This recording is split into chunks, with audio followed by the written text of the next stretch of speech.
Hello everyone. So winter has returned, and I have to say this might be one of the winteriest days that we've had in New York this winter. This morning I had about, 6 inches to take care of before traveling back to the 19th century.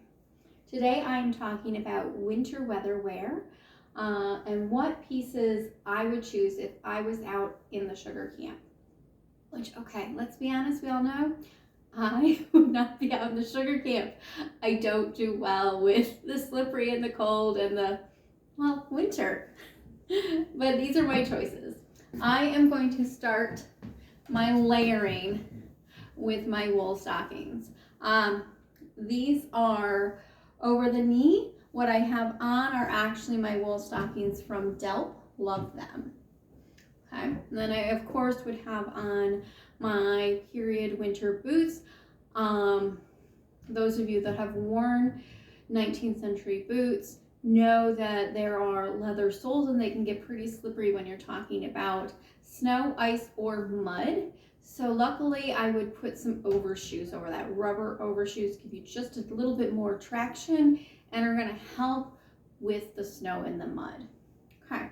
Then I'm going to be layering over my foundation garments with some petticoats. I actually have on 2 wool petticoats. I have a red one similar to this, my Balmoral style, and then I have more of a work wool petticoat with that. Underneath my wool petticoats, I have a quilted petticoat. My quilted petticoat is cotton on the outside, cotton on the inside, and then the batting itself is wool.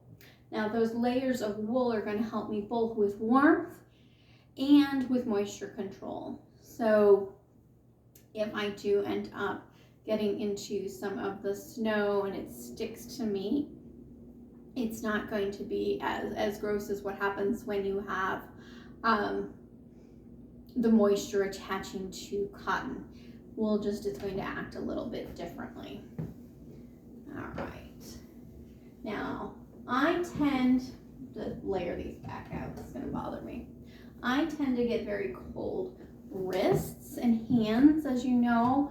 A lot of that has to do with my sewing.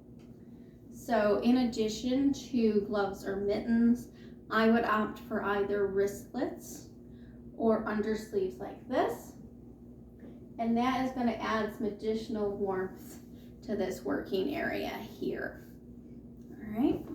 On my torso, I know you can't see it, but on my far side is my knit bodice. It's basically a sleeveless bodice, kind of like a sweater without sleeves, and a little peplum here.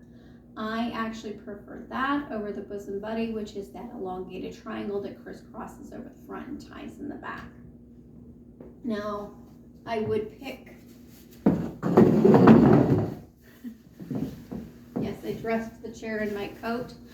This is my choice coat, which is a nice wool. Now, you don't want a coat weight wool for your coat.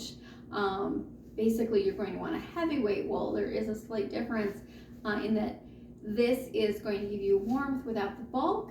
Your additional warmth is actually going to be your lining, which would be a silk lining most likely because it's easier to slide on and off with quilted wool in that.